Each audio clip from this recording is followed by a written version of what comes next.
Бүгін сіздермен карго тіркейтін боламыз. Ең алдымен ең төменде тұрған қызыл дөңгелек еуроның үстін басамыз. Белгілеп қойдым міне.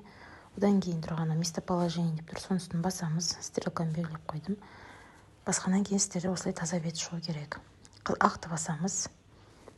Ақты басқаннан кейін сіздердің әрқайсыларыңызға жеке код беретін боламын. Кодты WhatsApp-қа жазсаңыздар болады. Код тегін беріледі.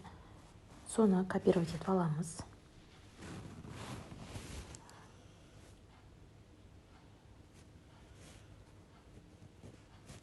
Копировать етіп алғаннан кейін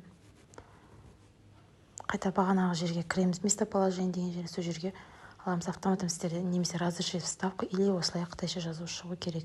Қызылды басамыз. Басқаннан кейін автоматтан бәрі осылайынан жазылып кетеді. 975 дегеннің қасына әрқайсыларыңыз MC жігер дейсіздерді жақшаның ішіне. Әрқайсының өз телефон номерларыңызды қатесіз жазып шығасыздар. Бұл деген сөз, ертең товарларыңыз келген жағдайда сіздерге мен өзім хабарласатын боламын. Товарыңыз келді, ал кетсеңіз болады деп.